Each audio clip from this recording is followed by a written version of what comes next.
শুভ দুপুর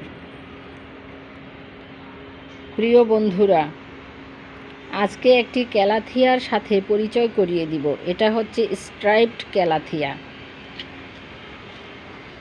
সবুজ পাতার মাঝখানে সাদা সাদা দাগ, সাদা দাগগুলোর মাঝে লালচে আভা রয়েছে। দেখে অবশ্যই মন ভালো হবে, দেখতে ভালো লাগবে। বাগান সাজানোর জন্য, পরিবেশ সজ্জিত করার জন্য এই গাছটির জুড়ি নেই।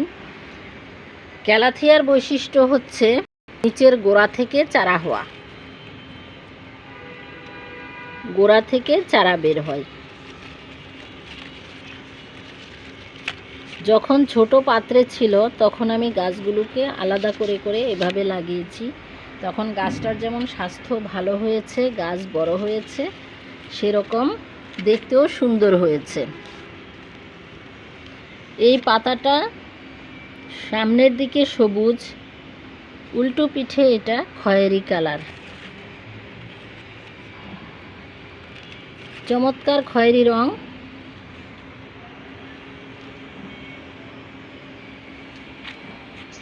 ক্যালাথিয়াগুলো অনেক রঙের হয়ে থাকে। আমার ছাদ বাগানে বিভিন্ন রকমের ক্যালাথিয়া আছে। তো এই গাছগুলো গোড়া থেকেই বাড়ে। এটা কিন্তু কোনো বীজ হয় না এবং ডাল কাটিং থেকেও হয় না। এটা অবশ্যই গোড়া থেকে চারা বের হবে, এবং গোড়া থেকে চারা বের হয়ে যেহেতু বিস্তার ঘটে, সেজন্য এটাকে বড় জায়গায় রাখলে পরে বেশি পরিমাণে চারা হতে পারে। এটার পরিচর্যা স্বাভাবিক।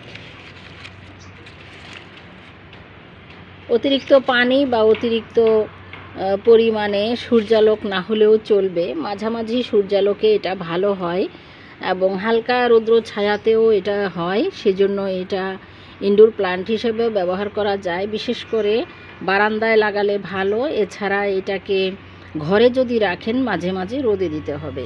আর এটার একেবারেই রোদ ছাড়া কিন্তু এটা হবে না।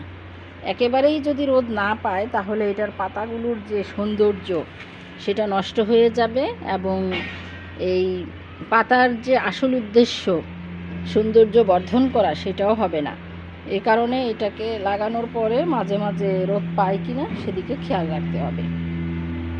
তো বন্ধুরা, বাগান সজ্জিত করার জন্য কিছু ক্যালাথিয়া বাগানে রাখুন।